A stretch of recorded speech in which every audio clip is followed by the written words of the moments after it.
sampaikan terkait masalah rumah tangga Nyai Roro. Ya baik, yang pertama mengucapkan terima kasih kawan-kawan media yang sudah datang. Kami di sini menjawab, mempunyai hak jawab atas pernyataan-pernyataan oleh suami yang kami gugat, suami dari Ibu Roro.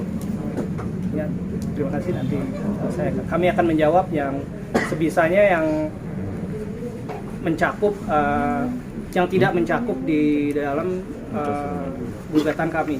Kalau itu sudah materi dalam pengadilan agama, kami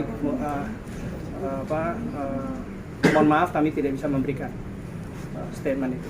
Tapi mungkin satu aja Dari Mbak Roro, alasannya.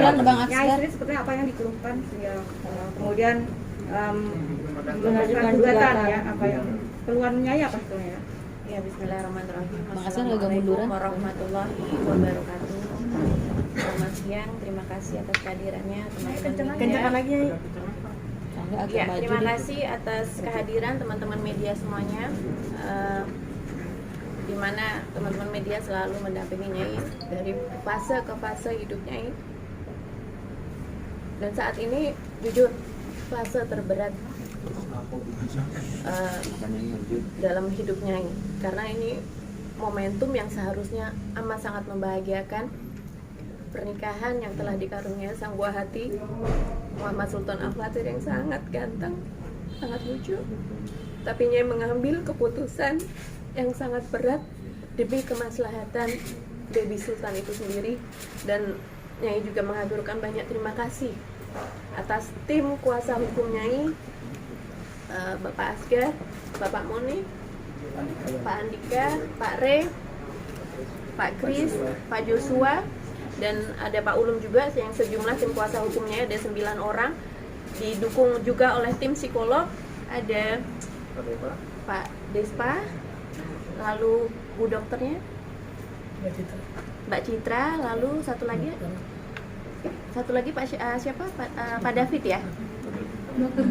Dokter Diki ya, karena tempat duduk yang kurang bisa diakomodir, jadi alhamdulillahnya mempunyai tim sejumlah 12 orang yang siap membantu membela kebahagiaan Nyai dan juga khususnya Baby Sultan. Jadi Nyai haturkan terima kasih semua kepada tim-timnya ini, dan Nyai harap semoga proses demi proses ke depan untuk kasus perceraian Nyai bisa terlaksana dengan baik. Dan juga tadi pertanyaannya adalah apa sih goal atau tujuan Nyai adalah hidup bahagia dengan tenang dan damai bersama Baby Sultan, itu yang utama. Nyai ini kan Tapi baru alasannya apa nih? Nyai Keputusan itu apa ya? kalian kan baru nikah juga Nyai, baru nikah terus udah keretakan rumah tangga ini sudah terjadi seperti apa Nyai? Sebenarnya saya susah ya untuk sebenarnya sharing hal pribadi, apalagi menyangkut ya ini kan sebenarnya tidak pernah Nyai publikasi, karena Nyai selama ini menggambarkan suatu kehidupan yang bahagia, happy, karena Nyai tidak mau sebenarnya sharing tentang hal-hal yang seperti ini, apalagi nanti ada sedikit rahasia-rahasia dalam keluarga Nyai. Mungkin Nyai nggak bisa membicarakan secara gamblang karena psikologinya juga masih terpukul ya, jadi nantinya meminta tim kuasa hukumnya untuk bisa menyampaikan juga, mungkin bisa disampaikan alasan-alasan yang juga. Jadi yang pasti kan yang bersangkutan kan selalu bicara mengenai imam dan pemimpin dalam rumah tangga. Kalau pertanyaannya gini, kan di imam itu ada yang baik ada yang enggak. Kalau dia baik tentu kita nggak akan gugat, kan gitu pertanyaannya. Nah kemudian terkait dengan masalah yang kemarin beliau sampaikan masalah anak, bagi kami menduga itu ada upaya untuk eksploitasi anak untuk menutupi kesalahannya dia. Tapi saya nggak bisa bilang karena itu menyangkut materi persidangan. Nanti akan kita buka semua di dalam tahap persidangan seperti biasanya. Gitu. Ini dapat kami sampaikan. Yang pasti klien kami ini merasa sangat traumatik, sampai-sampai itu bertemu aja tuh takut. Gitu loh. Itu kira-kira yang dapat kami sampaikan. Mungkin ada penyebabnya pada RT atau seperti apa sih? Tidak baiknya sebagai imam ini seperti apa? Kalau dikaitkan tadi Sangat luar biasa trauma, lah. ada Sangat luar KDRT biasa apa? kayak Mas itu kayak ada fobia lah. Seperti saya analogikan seperti itu. Jadi fobia sehingga takut bertemu aja takut gitu. Jadi sangat membahayakan keselamatan daripada klien kami dan anaknya. Ada KDRT. Spesifik bang, Berarti ada kekerasan bang ya? KDRT-nya verbal atau non verbal bang? Ya tentunya kalau kita gugatan ini tentunya ada secara psikis ada lah. Kira-kira begitu, tapi kita nggak bisa buka banyak-banyak, nanti mungkin seiring waktu kita akan buka saat ada persidangan itu selesai. Nyai Nyai dipukul Nyai. KDRT-nya dari kapan? Dari awal kenal menikah atau seperti apa? Apa tiba-tiba gitu? Tiba-tiba pas mau lahiran atau seperti apa? Ya. Ya kalau gini, kalau kekerasan itu nanti kami akan ungkapkan di pengadilan, tapi yang pasti saya memang bisa dibaca di dalam gugatan sendiri ada kekerasan verbal. Kekerasan verbal itu ya sangat meneror buat Nyai gitu, kehidupan Nyai, keselamatan Nyai juga. Jadi kekerasan yang kami ungkapkan, kami hanya bisa ungkapkan sekarang adalah kekerasan verbal dulu. Fisiknya nanti akan kami jelaskan. Nyai Bahasa diancam. kasar kah atau ancaman untuk dibunuh atau seperti apa mungkin ya? Ya kira-kira ya tadi saya sudah sampaikan, ada lah mungkin ya, ada lah, tapi belum bisa saya sampaikan, nanti dah setelah mungkin saya mohon rekan-rekan mengerti juga, karena kami juga harus menjaga keselamatan fisik dan lahirnya dari batinnya daripada klien kami gitu. Yang pasti arah ke sana ada. Sudah berapa lama kekerasan verbal itu sendiri, Bang? Iya, dialamin sama Nyai. Samanya apa sepanjang pernikahan? Ya, mungkin Nyai juga mau share gitu, kekerasan verbalnya sudah berapa lama? Iya Nyai, caranya Generalnya. setahun, 2 tahun. Sepanjang pernikahan. Sepanjang Bahasa binatang yang keluar setiap kali bertengkar Nyai, benar nggak? Ya, siapapun yang menjadi diri saya pasti akan tidak terima ya. Cuman itu saya sabar-sabarin sampai dengan ada satu alasan lagi yang tidak bisa saya tolerir lagi. Nyai ini Jadi kan ada nikah, beberapa Nyai ini kan alasan. nikah baru. Apakah Nyai waktu nikah tidak mengenal 100% satu sama lain atau seperti apa sih Nyai? Iya, mungkin karena memang kita perkenalannya singkat ya melalui ta'aruf, dan mungkin juga yang bersangkutan manis di awal gitu. Dan mungkin yang bersangkutan tidak mendapati suatu tujuan yang dia inginkan, yang tidak bisa Nyai berikan. Jadi ya dia bertindak destruktif kepada Nyai. Tujuannya harta benda yang Nyai punya mungkin? Sedikit menilik yang tadi baru saja kita dengarkan di acara Rumpi ya. Nyai itu tidak suka ya kebohongan demi kebohongan dia lontarkan untuk dengan ditutupi istilah imam. Tadi menyampaikan bengkel tutup, kafe tutup seolah-olah karena Nyai. Itu tidak benar gitu. Mungkin bisa disampaikan karena apa? Mampus. Terkait kafe atau tutupnya ya, pertanyaan saya, Bengkel atau apa? bengkel atau kafe itu yang memodalin siapa sih? Nyai atau suaminya itu? Nyai, dan dia meminta berkali-kali tapi tidak Nyai kasih ya, sampai dia nyuruh Nyai menjual aset gitu untuk modal untuk apa, jadi karenanya tidak mau memberi jadi ya tutup. Jadi bukan karena dia dampingi Nyai selama hamil jadi tutup, itu sangat berbeda konteksnya. Jadi begitu kawan-kawan, usaha bengkel sama kafe itu yang memodalin Nyai. Nah, ketika macet ya karena terjadi pertengkaran, akhirnya modal itu tak jalan lagi, malah dimakan mungkin sama si mungkin ya patut juga dihabisin sama si laki-laki ini, suaminya si Nyai ini. Itu kira-kira Nyai ya? Jadi dia pasti akan counter statement ini dengan apa? Dia pasti akan bilang hasil bengkel itu ke rekening Nyai, tapi pakai tapi alokasinya seperti apa? Jadi contoh ada poin 10 untuk alokasi membayar salary tukang-tukang 7, untuk membeli seperti resin, spare part apa segala macam mungkin 2. Nah 1 sisanya dibagi anak 6, sebelumnya sisanya lagi naik. Coba Anda bayangkan. Tapi seolah-olah pasti dengan statement ini dia akan bilang, lihat aja rekening siapa? Benar rekening Nyai, karena Nyai yang modali. Tapi dengan sisa 1 itu kita harus sharing di 6 anak yang sebelumnya dia aja pelimpan antara 4, 6, 4, 6 ditambah sekarang 1, 7. Nah, jadi bisa dilogika dong, untuk pemenuhan kebutuhan selebihnya dari siapa? Dari siapa saya tanya? Oke, nah udah bisa menjawab, berarti dari Nyai. Dan itu pun yang tidak dihargai sama sekali. Ya, intinya Berarti gini. selama pernikahan Nyai yang menutup biaya rumah. Tegaskan lagi, berarti selama pernikahan semua Ya begini, uang Nyai. Nyai bukan bunda dari 6 anak itu.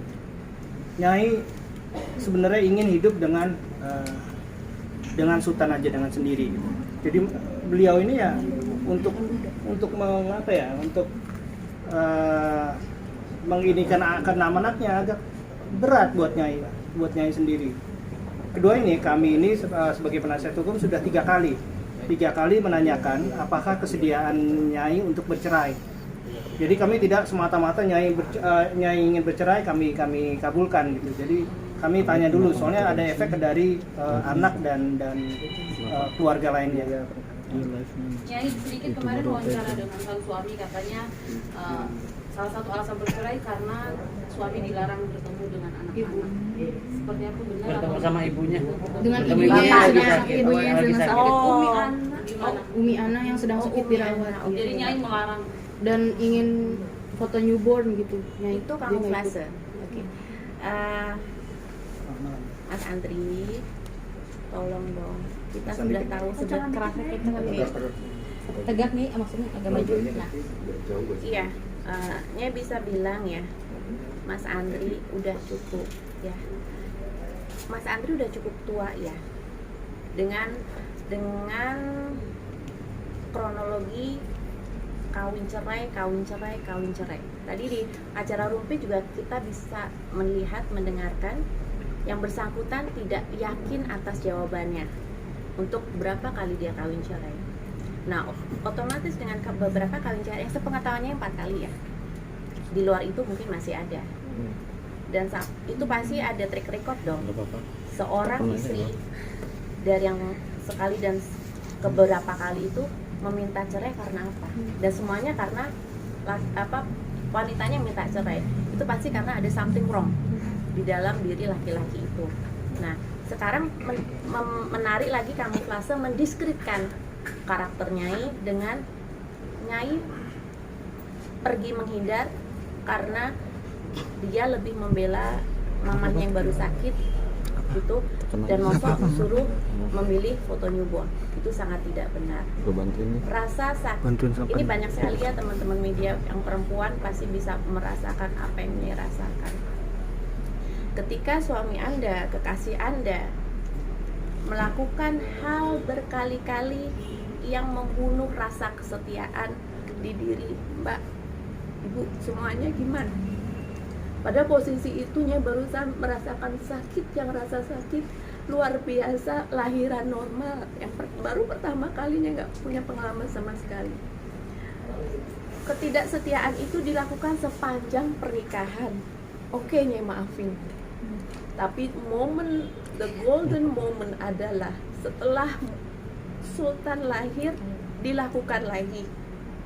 Dan timingnya saat malam itu ibunya sakit, tapi dia melakukan lagi suatu interaksi ya. Interaksi itu baik telepon, WA, entah bertemu, kan saya udah nggak ketemu lagi nih, dengan beberapa wanita idaman lainnya itu. Nah, tapi dia tidak akan, makanya mana ada sih maling aku. Nah, jadi tidak ada alasan ibunya sakit, foto newborn itu enggak, itu kamuflase. Termasuk larangan Nyai sepanjang. Oh iya, dan di jam 3 pagi itu Nyai sudah menawarkan diri. Ayo Pak, Nyai temenin. Enggak usah, lo di rumah aja. Gitu. Sekasar itu. Oh, itu nggak kasar, Mbak. Itu nggak kasar. Kalau buat Nyai karena udah terbiasa di kasar tuh nggak kasar. Ada yang jauh lebih kasar. Apa tuh? Oh, banyak. Dan nanti itu salah satu materi di persidangan, tidak bisa dibuka di floor ya. Termasuk soal ibu, beberapa hari yang lalu Nyai ini sudah mengirimkan kue kepada ibunya mertua, tapi dengan berbagai kata itu mau dibuang kuenya katanya. dibuang. Kira-kira begitulah. Itu ada niat baik dari etikat baik dari Nyai untuk tetap Nyai ini menghormati mertuanya. Walaupun Nyai udah pernah belum sih jenguk ibu mertua, dan katanya juga Nyai melarang untuk Mas Andri untuk balapan naik motor lagi gitu, ke hobinya naik motor lagi. Oke, satu-satu ya. Nah, kembali lagi yang tadi ya, di jam 3 pagi ketika dia pergi dari rumah, itu Nyai sudah bilang, ayo Pak, Nyai dampingi untuk bisa langsung jenguk mama gitu. Karena sebelumnya juga Nyai yang dampingi, tapi dia dengan frontal, nggak usah, lo di rumah aja. Karena apa? Karena mau keep in touch lagi tuh sama wanita idaman lain tadi gitu. Dan Nyai punya buktinya gitu. Terus abis itu ya sudah, dia entah ya pokoknya banyak kamuflase lah dari alasan-alasan dia. Terus yang tadi disampaikan ya udah mengirim makanan aja ditolak, dibuang sama dia, terus dibilang Nyai istri nggak punya adab apa segala macem gitu. Terus Nyai pernah Nyai datang ke depan rumahnya, tapi karena saking traumanya Nyai kalau ketemu selalu bertikai apa aja jadi bertikai. Jadi Nyai udah sampai depan rumah mamanya Mas Andri, lalu Nyai kembali lagi, Nyai balik kanan karena Nyai takut trauma gitu. Dan apa, secara uji klinis juga Nyai sudah beberapa kali, Nyai bisa duduk di sini juga karena udah beberapa kali konsultasi dengan beberapa psikolog. Nanti bisa langsung ditanyakan kepada tim psikolognya ini dan juga dokternya ini. Nyai soal selingkuh itu dari Desember kah? Isu perselingkuhan dari Desember sejak menikah? Setelah menikahnya ketika masih pacaran pun dia melakukan itu. Nyai maafin. Oke. Terus Nyai, karena Nyai itu selalu apa ya, memaafkan dan akhirnya terjadilah Nyai menggelar resepsi. Kalau dibicarakan di sini juga kurang enak ya Bang ya, untuk resepsi itu. Nah itu ya resepsi itu apa itu? Biar tahu bahwa kita yang terdolimi, bukan si suaminya yang didolimi, tapi yang terdolimi di sini. Yang membiayai pernikahan waktu itu siapa Nyai? Benar, semua pernikahan dari A sampai Z Supaya tahu itu semuanya yang membiayai, Dikasih numpang hidup berarti kan? termasuk cincin perkawinan juga Nyai yang membeli. mahar. Mahar. Sebenarnya saya nggak mau ya kan. Begini. Mau nyampein kan. Jadi saking cintanya Nyai pada saat pacaran. Dan Nyai secara ekonomi memang oke ya. Dan laki-laki ini ya mengaku pengusaha, tertarik juga kan, pengusaha otomotif dan percaya aja Nyai, nggak tahu main percaya aja saking cintanya atau karena ada sesuatu. Percaya karena saking cintanya atau sesuatu, percaya aja. Kemudian terjadi pernikahan. Saking cintanya sehingga pernikahan dia itu dibayar oleh Nyai. Itu aneh memang. Terus kemudian masuk mahar dipinjamin oleh Nyai sekitar 200 juta rupiah itu. 200 juta rupiah dikasih dulu, setelah itu balik lagi ke Nyai. Kan lucu itu. Agak sedikit Nyai balas ya supaya nanti yang dari pihak yang sana tidak sakit hati. Iya, kurang lebih 90 sampai 95 itu Nyai persen. Oke. Yang 5% sampai dengan 10% itu Mas Andri. Berarti maharnya masih utang sampai saat ini, Nyai? Enggak, dipinjamin atau diserahkan secara cuma-cuma? Termasuk perhiasan tuh semuanya. Kalau mahar itu dipinjamin atau Itu Utang dong. perhiasan juga termasuk dulu mahar. mahar tuh? Ya, Utang gitu. dong jatuhnya. Jadi saya ralat jauh-jauh media ya, jadi hanya 95%. 90% ditanggung oleh Nyai biaya pernikahan. Gedung, catering, macam-macam ya kan. Kemudian mahar juga Nyai gitu kan. Saking cintanya atau saking karena ada sesuatu, tidak tahu kita, gaib atau tidak ngerti kita. Kemudian setelah terjadi pernikahan, maka ketahuan belangnya ini pelan-pelan. Setelah mengarungi rumah tangga itu tahu-tahu ketahuan belangnya, hal kecil bisa menjadi pertengkaran hebat begitu Nyai. Misalnya makan terlalu asin itu telur, langsung marah besar, histeris ya Nyai ya. langsung yang real aja bang, kayak waktu pas mulai Nyai aja deh menjelaskan. Jadi Karena kan Nyai yang merasakan sendiri bang. saya ini aja apa garis besarnya. Kameranya kasihan nih. Bang, Nyai aja bang. Nyai aja biar fokus bang. Jadi kameranya Saya garis besarnya aja kalau boleh. Pancing aja. pancing aja. Jadi Nyai aja yang menjelaskan. Jadi semuanya tuh nyai ya terjadi setelah menikah, kemudian mulai ketahuan bilangnya atas suaminya itu hal-hal kecil, salah kecil, jadi pertengahan hebat, begitu nyai ya. Akhirnya keluarlah serang-serang psikologis terhadap nyai. Bahkan ini tidak bisa dipahami secara akal sehat. Terjadi pertengkaran hebat, ini fakta ini. Nyai merasa terserang, terus sesak napasnya, karena saking emosinya, saking ininya terserang sih, sesak napasnya pakai oksigen. Apa respon dari pihak suaminya? Responnya ketawa-ketawa ya. Jadi aneh, jadi ada berbau-bau ini juga gitu kan. Harus diperhatikan psikiater juga terhadap suaminya ini. Itu salah satu alasan yang ini melakukan gugatan, itu salah satu alasan aja. Nanti banyak alasan itu jadi rahasia kami. Oke bang, di persidangan materi. Nyai, alasan lainnya selain KDRT itu apa aja Nyai? Ya mungkin makanya sebenarnya Nyai mau tanya jawab tuh sebenarnya juga nggak sampai hati ya, karena gimana ya, bisa ditarik kesimpulan benang merahnya adalah semua yang Nyai lakuin karena cinta. Nyai tanya jawab pun sebenarnya nggak tega gitu. Nyai menyampaikan apa adanya yang dilakukan oleh seseorang yang pernah Nyai cintai gitu. Jadi kalau untuk menjawab pertanyaan semuanya kayaknya nggak bisa untuk saat ini, kan ini udah banyak sekali juga informasi-informasi yang bisa kita sharing gitu. Jadi nggak bisa untuk semuanya sekarang, karena ya jangan sampai materi persidangan dibuka di floor ini gitu. Berarti sampai saat ini Nyai masih cinta sama Mas Andri? Kalau melihat Baby Sultan, iya. Cuman kalau melihat karakter yang amat sangat tidak bisa dirasional, nggak bisa masuk akal, dan juga pengkhianatan yang tidak hanya terjadi sekali dan satu wanita. Jadi mungkin ada indikasi lebih dari satu wanita. Iya, Nyai tidak bisa. Karena prinsip Nyai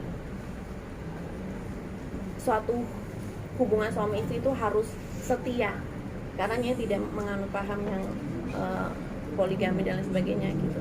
Tapi untuk klarifikasi sendiri kenal nggak sih? Ada yang kenal, ada yang enggak? Ada berapa nih? Iya. Lebih dari 1 lah. 5 mungkin Nyai. Lebih dari 5. Tapi Nyai pernah menyelidiki nggak siapa wanita itu? Iya, bisa dibilang ya gini ya, Mas Andri kenapa sih nggak merefleksi, mengevaluasi dari kesalahan-kesalahan yang sebelumnya? Kawin cerai kurang lebih 4 kali, itu kan itu bagi seorang manusia itu kan agak aneh ya, ada apa gitu. Dan alasannya itu kurang lebih sama dengan alasan mungkin bisa teman-teman lihat nanti di putusan cerai istri yang sebelumnya, kan bisa diakses ya secara online ya, nama Mas Andri terus gini, terus ada alasannya kurang lebih sama. Jadi kenapa sih dari tahun ke tahun nggak mencoba menjadi pribadi yang lebih baik dengan kesalahan yang sama terus? Tapi kalau ngambil risiko itu dari awal udah terbuka sama Nyai atau seperti apa sih Nyai? Sebelumnya enggak. Nyai katanya Nyai yang pergi duluan dari rumah terus ngeblok WhatsApp dia, ngeblok telepon dan nggak bisa dihubungi, tahu-taunya udah menggugat cerai. Itu salah ya. Kan Nyai bilang tadi dia mengkamuflase. Dia yang pergi terlebih dahulu dengan memang ibunya sakit, terus abis itu agar supaya bisa keep in touch, entah lewat telepon, entah lewat WA, entah bertemu dengan wanita-wanita idaman lain itu. Terus beberapa hari setelah dia pergi, Nyai baru pergi. Karena apa? Karena Nyai udah trauma nih. Kenapa sih sakitnya si Mas Andri ini? Nyai bilang sakit ya karena nggak sembuh-sembuh. Kok terulang lagi gitu. Dan ngeblok ya karena Nyai udah trauma, sangat trauma. Gini ya, punya kesalahan, oke.